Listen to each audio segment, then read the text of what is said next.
আমাদের যুব ইউনিয়ন নেতৃবৃন্দ আছেন, শ্রমিক ইউনিয়ন নেতৃবৃন্দ আছেন, আমাদের জুলাইয়ের অন্যান্য সহযোগীরা আছেন, আপনারা আমাদের সাংবাদিক বৃন্দ আছেন, আপনাদের সকলকে জানাই বিশেষ কৃতজ্ঞতা এবং শুভেচ্ছা।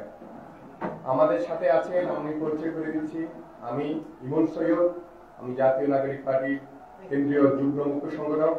আমাদের সাথে আছেন জুবাইর হাসান আরিফ ভাই, জাতীয় নাগরিক পার্টির কেন্দ্রীয় যুগ্ম মুখ্য সংগঠক। আমাদের সাথে আছেন যুব ইউনিয়ন কেন্দ্রীয় সংগঠক টিপু সুলতান। আমাদের সাথে আছেন যুব ইউনিয়ন কেন্দ্রীয় সংগঠক তানজিদ রহমান। আমাদের সাথে আছেন আমাদের শ্রমিক ইউনিয়ন কেন্দ্রীয় সংগঠক ফারুক ভাই, আমাদের আতিক ভাই, তারপর আমাদের মহানগরের শ্রমিক ইউনিয়ন নেতা মহিউদ্দিন জিলানী সহ মহানগরের অন্যান্য নেতৃবৃন্দ বেলাল ভাই সহ আরো আমাদের শহীদ হাসান শহীদ মাহবুবের ভাই হাসান মাহবুব আছেন। তো সকল আপনারা আছেন, আপনাদের উপস্থিতির জন্য কৃতজ্ঞতা জানাচ্ছি। এই পর্যায়ে আমাদের জুলাই পদযাত্রা 20 জুলাই চট্টগ্রাম অঞ্চলে যে জুলাই পদযাত্রা কর্মসূচি বাস্তবায়ন হবে, সেখানে আমাদের জাতীয় নাগরিক পার্টির কেন্দ্রীয় আহ্বায়ক নাহিদ ইসলাম আসবেন, আমাদের সদস্য সচিব আক্তার হোসেন আসবেন, জাতীয় নাগরিক পার্টির দক্ষিণাঞ্চলের মুখ্য সংগঠক হাসনাত আব্দুল্লাহ, উত্তরাঞ্চলের মুখ্য সংগঠক সার্জিস আলম, আমাদের তাসকিন জারা, সামান্তা শারমিন এবং তাজমুল জামিন সহ নাসির আব্দুল্লাহ সহ জাতীয় নাগরিক পার্টির অন্যান্য সিনিয়র নেতৃবৃন্দ এবং একই সাথে চট্টগ্রামের দায়িত্বপ্রাপ্ত কেন্দ্রীয় নেতৃবৃন্দ থাকবেন। আমাদের চট্টগ্রাম মহানগর উত্তর দক্ষিণের নেতৃবৃন্দ কর্মীবৃন্দ থাকবেন। আমরা এই পর্যায়ে আমাদের রোড ম্যাপটা ঘোষণা করার জন্য জুবাইর হাসান, আমাদের জাতীয় নাগরিক পার্টির কেন্দ্রীয় যুগ্ম মুখ্য সংগঠক জুবাইর হাসান আরিফকে অনুরোধ করছি। ধন্যবাদ সাংবাদিক বৃন্দদের। আপনারা খুব অল্প নোটিশে আমাদের সামনে উপস্থিত হয়েছেন, এটার জন্য আমাদের আপনারা জানেন জাতীয় নাগরিক পার্টি জুলাইকে কেন্দ্র করে আমাদের রাজনীতিটা, এবং এই জুলাইকে রিডিফাইন করতে গিয়ে আমরা বারবার বলেছি 71, 47 সবগুলা আমাদের যে জাতীয় ইভেন্ট সবগুলোকে আমরা স্বীকার করে নিয়ে আমাদের একটা যে স্থিতিশীলতা, আমাদের যেটা হিস্ট্রিক্যাল জার্নি, এটাকে আমরা কবুল করি। ওটার একটা অংশ হিসেবে আপনারা জানেন জুলাই পদযাত্রা আমরা করতেছি। আমরা এই কর্মসূচিটার নাম দিয়েছি দেশ গড়তে জুলাই পদযাত্রা। এই জুলাই পদযাত্রাটা আপনারা জানেন 1 জুলাই থেকে শুরু হয়েছে, এবং এই জুলাই পদযাত্রার অন্যতম লক্ষ্য হচ্ছে, আপনারা জানেন বাংলাদেশ সরকারের কাছ থেকে আমরা এখনো পর্যন্ত জুলাই প্রক্লেমেশন অথবা জুলাই সনদের যে কাঠামো, ওইটার কোনো লিখিত রূপ আমরা এখনো পর্যন্ত পাই নাই। আমাদের গভর্নমেন্টের কাছে, বর্তমান ইন্টারিম গভর্নমেন্টের কাছে আমাদের চাওয়ার জায়গা হচ্ছে, আমরা বাংলাদেশের যে 64টি জেলা, সবগুলো জেলায় আমরা পা ফেলে ওই সমস্ত অঞ্চলের মানুষের ভিতর জুলাই নিয়ে যে স্মৃতি, ওই স্মৃতিগুলো আমরা শুনবো, এবং ওনাদের যে ভয়েস, ওনাদের যে ভাষা, এই ভাষাটাকে আমরা অনুবাদ করে, ওই ভাষাটাকে আমরা সংগ্রহ করে আমরা সরকারের কাছে পৌঁছে দিব। এবং আমরা বলতে চাইবো জুলাই গণ অভ্যুত্থানের যে প্রোক্লামেশন, এই প্রোক্লামেশনটার জরুরত কেন জুলাই প্রোক্লামেশন ছাড়া সেকেন্ড রিপাবলিক বলতে আমরা যেটা বুঝাচ্ছি, শেখ হাসিনা পরবর্তী গণ অভ্যুত্থান পরবর্তী যে বাংলাদেশের কথা আমরা বলতেছি, এই বাংলাদেশটা গঠন করা কেন সম্ভব না। এবং আমরা বারবার বলতে চাইবো জুলাই সনদ কেন সবচেয়ে বেশি দরকারি। ওইটার একটা অংশ হিসেবে আপনারা জানেন পুরো বাংলাদেশে জুলাই পদযাত্রা শুরু হয়েছে, এবং আপনারা গতকালের ঘটনাটা জানেন। খুবই দুঃখের সাথে আমাদের বলতে হচ্ছে, আমাদের যে নিয়মিত কার্যক্রম, এই নিয়মিত কার্যক্রমের অংশ হিসেবে জুলাই মার্চ আমরা ঘোষণা করেছিলাম গোপালগঞ্জে আমাদের জাতীয় নেতৃবৃন্দ, এনসিপির আহ্বায়ক থেকে শুরু করে 1/3 জাতীয় নেতৃবৃন্দ গোপালগঞ্জে পৌঁছেছিলেন এবং ওখানে সম্মেলন করেছিলেন, সম্মেলন শেষে বক্তব্য দিয়েছিলেন। কিন্তু আপনারা জানেন গোপালগঞ্জবাসীকে ক্রিমিনালাইজ করে যে একটা পলিটিক্যাল পার্টি, নিষিদ্ধ সংগঠন, ছাত্রলীগের নেতা কর্মীরা, আওয়ামী লীগের লিডাররা, আওয়ামী লীগের নেতা কর্মীরা আমাদের উপর ম্যাসাকারাস হামলা চালায়। এবং আমরা এটার জন্য আওয়ামী লীগকে ইন্টারিম গভর্নমেন্টের যেভাবে ডিল করা উচিত ওইভাবে ডিল করতেছেন না বলে মনে করি। এবং আমরা মনে করি ইন্টারিম গভর্নমেন্টের এটা একটা স্বরাষ্ট্র মন্ত্রণালয়ের একটা বিশাল ফেলিওর। এটা এরকম একটা ইন্টেলিজেন্স ফেলিওর, এইরকম একটা ভয়াবহ বিপর্যয়, এই যে ব্যর্থতা, এটার দায় কখনো ইন্টারিম গভর্নমেন্ট এড়াতে পারে না। এটার জন্য আপনারা জানেন পুরো বাংলাদেশে আমরা প্রথমে বিক্ষোভ এবং ব্লকেট কর্মসূচি ডেকেছিলাম। এর পরবর্তীতে আমরা ব্লকেট জনদুর্ভোগের কথা ভেবে ব্লকেট কর্মসূচি উঠিয়ে দিই এবং বিক্ষোভ কর্মসূচি পালন করি। আপনারা জানেন গতকাল চট্টগ্রামেও বিক্ষোভ কর্মসূচি চালিয়ে গিয়েছিলাম আমরা। তো এই যে গোপালগঞ্জের ইস্যুটা, আমরা মনে করি এটা ইন্টারিম গভর্নমেন্টের একটা ন্যাশনাল চরিত্র হয়ে দাঁড়িয়েছে। ইন্টারিম গভর্নমেন্টের ব্যর্থতার ব্যাপারগুলো এত বেশি চোখা হয়ে উঠতেছে, আমরা আমাদের গণ অভ্যুত্থানের ফসলটা কাদের হাতে তুলে দিয়েছি এটা নিয়ে আমরা নিজেরাই এখন চিন্তিত, আমরা নিজেরাই এখন রিথিং করতে বাধ্য হচ্ছি। আমরা আমাদের মতো করে আবার ভাবতে শুরু করছি যে আসলে গণ অভ্যুত্থানটার ফসল, গণ অভ্যুত্থানটা পরবর্তী যে বাংলাদেশটা আমরা যাদের হাতে তুলে দিয়েছিলাম ওই ফসলটা আমরা আসলে গড়ে তুলতে পেরেছি কিনা, এবং এই ফসলটা এই ইন্টারিম গভর্নমেন্টের পক্ষে আমাদের ঘরে তুলে দেওয়া সম্ভব কিনা এটা নিয়ে আমরা চিন্তা করতেছি। এবং এই চিন্তার পাশাপাশি আমাদের জুলাই পদযাত্রা চলমান। আপনাদের উদ্দেশ্যে যেটা আমি বলবো, আগামী 19 তারিখ থেকে চট্টগ্রাম যে অঞ্চল, ওই অঞ্চলের তত্ত্বাবধান আমি করি। জুলাই পদযাত্রা যে বাস্তবায়ন টিম, ওই বাস্তবায়ন টিমের আমি অংশ। ওইটার অংশ হিসাবে আমরা 19 জুলাই কক্সবাজার থেকে আমাদের জুলাই পদযাত্রাটা শুরু হবে। কক্সবাজার আমরা সকালে অবস্থান করব। এরপরে কক্সবাজার থেকে আমরা লাঞ্চ সেরে বিকেলে আমরা বান্দরবনের উদ্দেশ্যে রওনা দিব।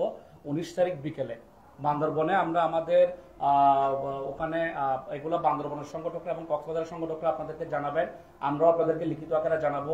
এটা আমরা সেন্ট্রালি ঘোষণাও করে দিয়েছি কোনটা কোন দিন কোথায় যাব, বাট রোডম্যাপটা এইরকম হবে আমাদের।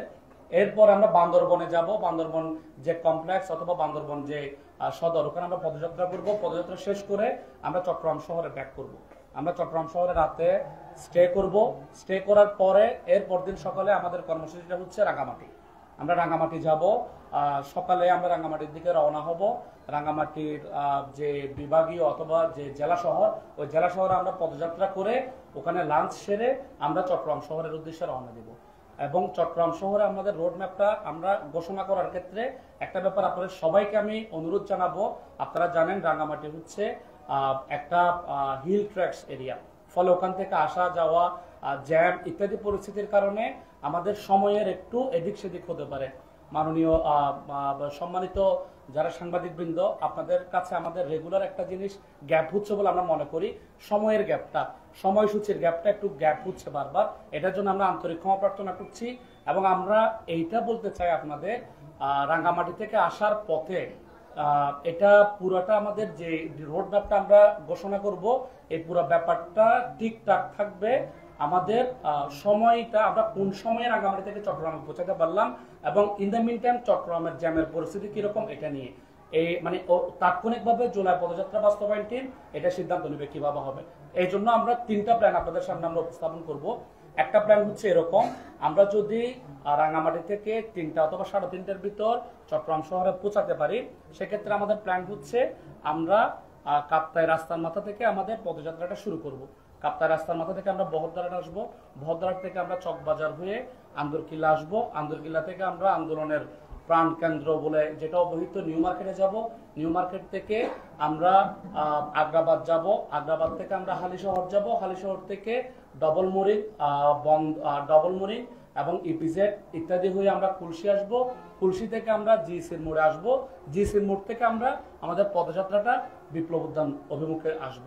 এবং আমরা আমাদের মতো করে একটা সিদ্ধান্ত নিয়েছি যে বিপ্লব উদ্যানে আমরা আমাদের মূল জমায়েতটা হবে এবং এই জমায়েতটা হওয়ার সবচেয়ে বেশি সম্ভাবনা রাত হয়ে যাবে, রাত 9টা সম্ভবত আমরা আশা করছি রাত 9টা হয়ে যাবে। এটা হচ্ছে আমরা যদি রাঙ্গামাটি থেকে 3:30টায় পৌঁছাইতে পারি। কিন্তু রাঙ্গামাটি থেকে যদি আমাদের কোনো প্রবলেম হয়, আপনারা দেখতেছেন রেগুলার আমাদের পিছনে আওয়ামী লীগের পান্ডারা লেগে আছে, আপনারা দেখতেছেন গোপালগঞ্জের ঘটনা, এটার কারণে আপনারা দেখতেছেন আমাদের রিশিডিউলিং করতে হচ্ছে। এই ব্যাপারটার কারণে আমাদের আরেকটা প্ল্যান হচ্ছে, যদি আমাদের পৌঁছাইতে লেট হয় সেক্ষেত্রে আমরা পদযাত্রাটা জাস্ট বহদ্দারহাট থেকে শুরু করে চকবাজার হয়ে নিউ মার্কেট হয়ে, তাও চকবাজার হয়ে নিউ মার্কেট হয়ে আমরা এটার নাম কি টাইগার পাস হয়ে আমরা সরাসরি বিপ্লব উদ্যানে চলে যাব। পদযাত্রাটা আমাদের ওইভাবে হবে। আর যদি আমাদের আরো বেশি লেট হয় সেক্ষেত্রে আমরা তাৎক্ষণিক সিদ্ধান্ত নিয়ে নিউ মার্কেট থেকে শুরু করব, নিউ মার্কেট থেকে শুরু করে আমরা চলে আসব, আমরা সরাসরি বিপ্লব উদ্যানে চলে আসব। এইটা হচ্ছে আমাদের বেসিক্যালি আমাদের আউটলাইন যেটা ওইটা।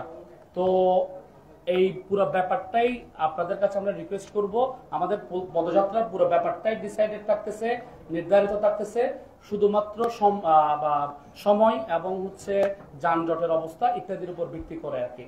তো এই পুরো ইস্যুসটা নিয়ে, আমাদের পদযাত্রাটা নিয়ে আপনাদের যদি কোনো প্রশ্ন থাকে, আমি সাংবাদিক ভাইদের আহ্বান জানাবো প্রশ্নগুলা উপস্থাপন করার জন্য। এরপর আমরা আরেকটা প্রশ্ন উত্তর পর্বে যাব, ওইটা আমাদের কেন্দ্রীয় নেতৃবৃন্দ ডিল করবেন।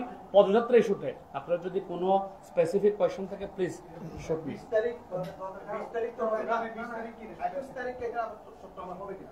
21 তারিখ 20 তারিখ এটা শেষ করার পর আমরা রাতে স্টে করবো। 21 তারিখ সকালে আমরা খাগড়াছড়ির উদ্দেশ্যে রওনা দিব, খাগড়াছড়ি থেকে আমরা ফেনীর দিকে মুভ করবো।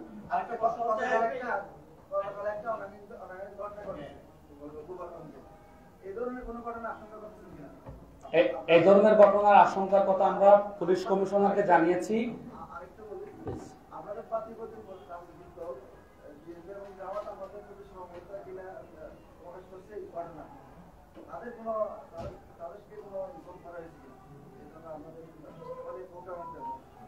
প্রথমত ব্যাপার হচ্ছে জুলাই পদযাত্রার যেটা ব্যাপার, দেশ গড়তে জুলাই পদযাত্রার যে ঘোষণাটা আমরা দিয়েছি, আমরা মনে করি না জুলাই আমাদের নিজেদের সম্পত্তি। আমরা মনে করি জুলাই বাংলাদেশের সবগুলো পলিটিক্যাল পার্টির অংশ।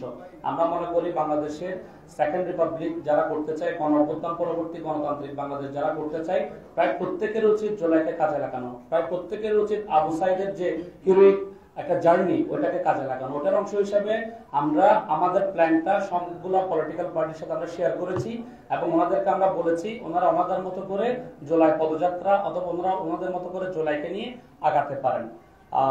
গোপালগঞ্জের যে ঘটনাটা আপনি বলেছেন, এখানে আমি মনে করি আমাদের একটা ব্যাপার অ্যাড্রেস করতে হবে। when it comes to Gopalganj, when it comes to Awami League, আমি মনে করি বাংলাদেশের সব মানুষ মনে করে, গণতান্ত্রিক স্পৃহা যাদের আছে সবাই মনে করে আওয়ামী লীগের বিরুদ্ধে আমাদের একটা কমন ঐক্য আছে। আওয়ামী লীগ যতক্ষণই অ্যাক্টিভ থাকবে বাংলাদেশে, আমাদের পারস্পরিক কোনো শত্রুতা নাই। আমরা বিএনপি না, আমরা জামাত না, আমরা এনসিপি না, আমরা আর কেউ না। আমরা সবাই বৈষম্য বিরোধী আন্দোলন, আমরা সবাই বৈষম্য বিরোধী। ওই জায়গা থেকে আমরা জিনিসটা অ্যাড্রেস করতে চাই। ফলে গোপালগঞ্জের ওই ঘটনায় আমরা মনে করি আমাদের বন্ধুপ্রতিম যে সমস্ত সংগঠনগুলো রয়েছে, ওনাদের যদি সুস্পষ্ট শক্ত অবস্থান থাকতো, ওনারা যদি বলতো জুলাইয়ের নায়কদের উপর কেউ যদি হাত তোলে ওদের বিরুদ্ধে তারা ব্যবস্থা নেবে, তারা যদি বলতো জুলাইকে যেভাবে দেখা দরকার, জুলাইয়ের যারা হিরো তাদেরকে যেভাবে দেখা দরকার, তাদের প্রোগ্রাম যেভাবে সফল করা দরকার, ক্ষুদ্র রাজনৈতিক যেটা হচ্ছে ছোটখাটো লক্ষ্য, ওইটাকে পাশ কাটিয়ে জুলাইকে বড় করে দেখে এটা যদি ওনারা এস্টাবলিশ করতে পারতেন, আমাদের বন্ধু সংগঠনরা, আমাদের রাজনৈতিক দলরা, আমরা মনে করি না গোপালগঞ্জের আওয়ামী লীগের পান্ডারা এত বড় সাহস করতে পারত। আমরা মনে করি এটা সামগ্রিকভাবে এনসিপির সফলতা হলেও গোপালগঞ্জের প্রোগ্রাম করাটা আমাদের পুরো সবগুলো রাজনৈতিক দলগুলোর ব্যর্থতা। আমাদের রাজনৈতিক দলগুলো ব্যর্থ হয়েছে গোপালগঞ্জের আওয়ামী লীগ, ছাত্রলীগ, যুবলীগের এবং অন্যান্য যারা শ্রমিক লীগ, সবগুলো লীগের অপোজিশনে নিজেদের যে কমন ঐক্যমততা, ওই ঐক্যমততার ব্যাপারে একমত হতে না পেরে তারা ব্যর্থ হয়েছে। এবং এই ব্যর্থতার একটা ফল হচ্ছে ওখানে আর্মি নামতে হয়েছে, ওখানে পুলিশ নামতে হয়েছে। আমরা যদি সিভিল ডিসঅবিডিয়েন্স বুঝি, আমরা যদি সিভিল রাইটস বুঝি, আমরা যদি সিভিলদেরকে এক করে মুভমেন্টের কথা বুঝি, আমরা যদি নন ভায়োলেন্ট মুভমেন্টের কথা বুঝি, সেক্ষেত্রে আমরা বলতে চাই রাজনৈতিক দলগুলার এই ইস্যুতে তারা ব্যর্থ হয়েছে। রাজনৈতিক দলগুলার সব রাজনৈতিক দলগুলোর উচিত ছিল এই অন্তত এই ইস্যুতে পরবর্তীতে কোন বিবৃতি মাধ্যমের যে রাজনীতি, ওটা না করে সরাসরি যদি তারা অ্যাকশন নিত, সরাসরি যদি তারা ঘোষণা দিত যে ওরা প্রোগ্রাম করবে, কোনো ধরনের সমস্যা হবে না, এই ধরনের যদি অ্যাপ্রোচ নিত, গোপালগঞ্জে কোনো সমস্যা হতো বলে আমরা মনে করি না।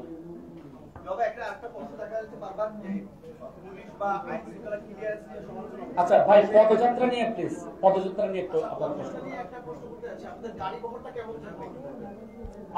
আমরা আশা করছি আমাদের গাড়ি বহর বলতে আমরা গ্রামাঞ্চল থেকে যখন আসব এবং শহরাঞ্চলে যখন মুভ করব, জনদুর্ভোগের ব্যাপারটা আমাদের মাথায় আছে। আমরা ট্রাক ব্যবহার করব এবং আমরা আমাদের কিছু চেষ্টা করতেছি সবচেয়ে কম গাড়ি বহর নিয়ে যাতে নগরের মানুষের জনদুর্ভোগ কমিয়ে রাজনৈতিক যে জুলাইয়ের আকাঙ্ক্ষা, রাজনৈতিক যে স্পিরিট, ওটা জনগণের মাঝে ছড়াই দেওয়ার জন্য আমরা চেষ্টা করব। কিন্তু আমাদের মূল লক্ষ্য হচ্ছে পদযাত্রা। আমরা লোকজনের সাথে কথা বলতে চাই, আমরা লোকজনের সাথে হ্যান্ডশেক করতে চাই, আমরা লোকজনের, আমাদের ছেলে মেয়ে, আমাদের আঙ্কেল আন্টি, আমাদের চাচা চাচি, সবার সাথে আমরা চোখে চোখ রেখে কথা বলতে চাই, তাদের ভাষা বুঝতে চাই।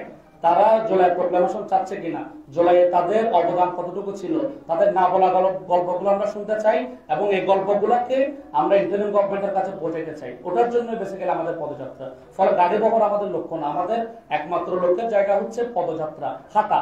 আমরা হাঁটতে চাই, নগরের অলিতে গলিতে আমরা হাঁটবো, জুলাইয়ের কথা শুনবো, আমাদের কথাগুলো তাদের শোনাবো। মানে আপনারা কক্সবাজার থেকে বান্দরবান যাবেন, তারপর হচ্ছে চট্টগ্রামে আসবেন। মাঝখানে যে উপজেলাগুলো আছে সেখানে আপনারা কোনো সমাবেশ করবেন না?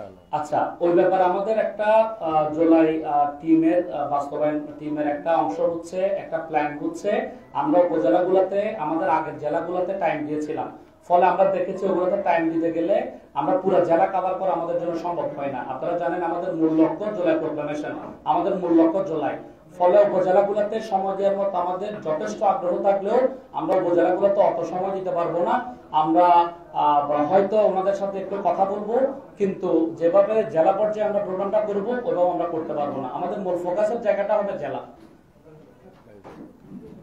আর জুলাই পদযাত্রা নিয়ে আর কারো কোনো কোয়েশ্চেন আছে? প্লিজ।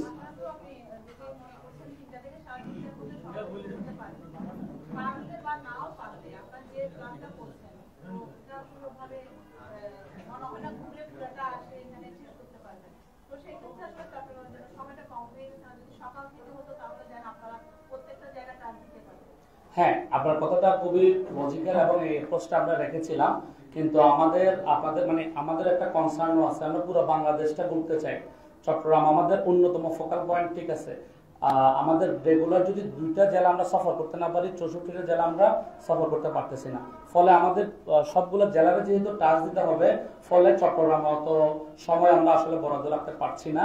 আর আমাদের অন্যতম আগ্রহের জায়গা হচ্ছে চট্টগ্রাম জেলাটাকে গুরুত্বায়িত করা, যতটুকু সম্ভব গুরুত্বপূর্ণতার জায়গা থেকে আমরা এই জেলাটাকে ডিল করব। এবং এটা পরে আরো হবে, আমাদের পরিকল্পনা আরো সংশোধন হতে পারে। এটা আমরা আপনাদেরকে ভয়েস যোগে অথবা টেক্সট যোগে আমরা পাঠিয়ে দেব।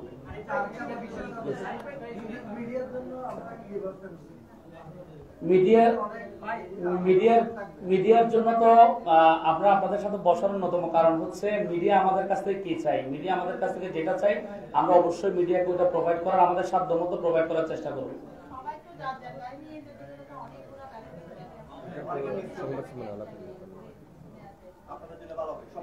আচ্ছা, ওটা তাইলে ওটা আমরা আমাদের সিনিয়র সাংবাদিক নেতৃবৃন্দ যারা আছেন ওনাদের সাথে কথা বলে আমরা একটা জিনিস ঘোষণা করবো। শিল্পী ভাই, আইনশৃঙ্খলার বিষয় নিয়ে কথা, যেহেতু গোপালগঞ্জে একটা ধাক্কা আমরা খেয়েছি, এখন বিষয়টা হচ্ছে এই ধরনের চট্টগ্রামের যে বিভাগগুলোতে আপনারা যাচ্ছেন, প্রতিটি এলাকাতে আমরা আইনশৃঙ্খলার বাইরের সাথে মতামত বা তাদের মতামত দিই বা কোনো হুমকি আছে কিনা বা এমনও হতে পারে বড় করে না করলেও হামলা করে দেবে। এই ধরনের কিছু হামলার আশঙ্কা আমরা করতেছি। গোপালগঞ্জের পরে আমরা মনে করি না আওয়ামী লীগের নীরব ভূমিকায় আছে। আমরা এটা আমাদের পলিটিক্যাল দলগুলোর কালেকটিভ ব্যর্থতা বলার অন্যতম কারণ হচ্ছে চট্টগ্রামের মতো জায়গায় আমাদের বলতে হচ্ছে আমরা এই আশঙ্কাটা করতেছি। গোপালগঞ্জের পরে এই বাংলাদেশের সিকিউরিটি কনসার্নকে আমরা নতুন ভাবে ভাবতে আমরা বাধ্য হচ্ছি। ফলে আমাদের কিছু সেনসিটিভ এরিয়াস আছে যেখান থেকে আমাদের উপর চড়াও হতে পারে বলে আমরা মনে করি। এই ব্যাপারগুলোর জন্য আমরা ডিআইজির সাথে কথা বলেছি, আমরা পুলিশ কমিশনারের সাথে কথা বলেছি এবং আমাদের কনসার্নগুলো তুলে ধরেছি। ওনারা আমাদের যতটুকু সম্ভব নিরাপত্তা প্রদান করার যে ইস্যুস ওইটা ওনারা কনফার্ম করবেন বলে আমাদের বলে দিয়েছেন। কিন্তু ওনাদেরকে আমরা এটাও বলেছি, ওনারা যদি আমাদের নিরাপত্তা দিতে ব্যর্থ হই আমরা নিজেরাই নিরাপদ থাকতে জানি। জুলাই, এটার গত বছর জুলাই, এটা একটা সাক্ষী হিসাবে আমরা ওনাদের বলেছি আর কি।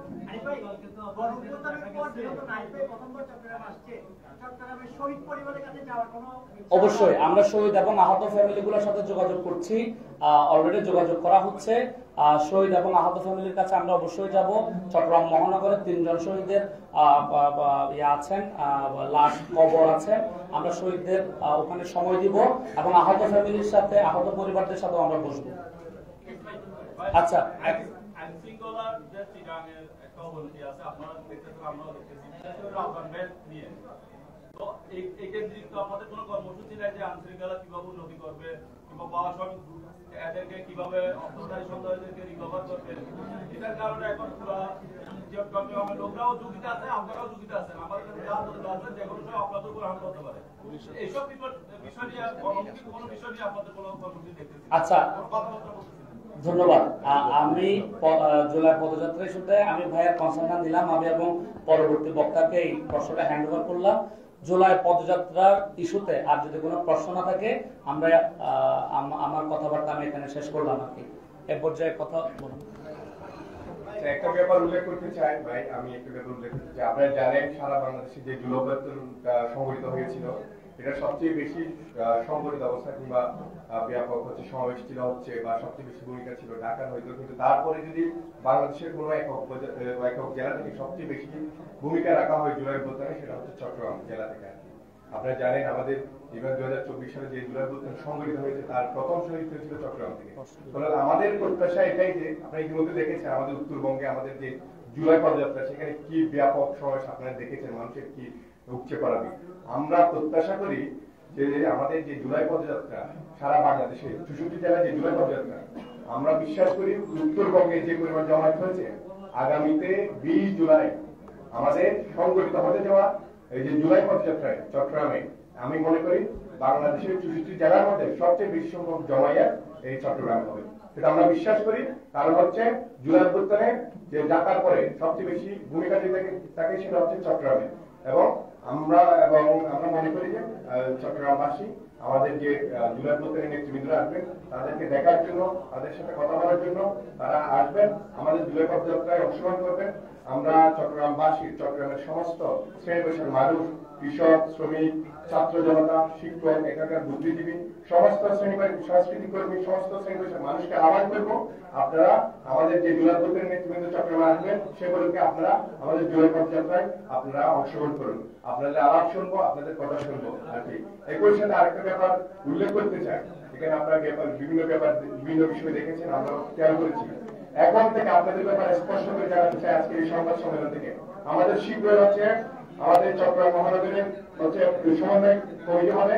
এর আগে আপনাদের ব্যাপারে আপনাদের কাছে আমরা আহ্বান করি, যদি কেউ এনসিপির নাম বাগিয়ে কোন জায়গায় কোন ব্যক্তির কাছে, কোন প্রতিষ্ঠানের কাছ থেকে ন্যূনতম কোন ধরনের অনৈতিক সুবিধা দাবি করে এবং নিজের পাওয়ার প্র্যাকটিস করতে চায়, সাথে সাথে ওই ব্যক্তিকে চিহ্নিত করে তার বিরুদ্ধে আপনারা নিউজ করবেন, এই স্বাধীনতাটুকু আপনারা রাখবেন। এবং একই সাথে আইন শৃঙ্খলা বাহিনীকে আমরা আহ্বান করব, এখন থেকে কেউ যদি সে ধরনের অপরাধের সাথে সম্পৃক্ত হয়ে থাকে, নিজের পরিপ্রেক্ষিতে আপনারা সাংবাদিক কর্মীরা আছেন, তারা নিউজ করবেন, ওই নিজের পরিপ্রেক্ষিতে সত্যতা যাচাই করে সাথে সাথে তাকে গ্রেফতার করবেন।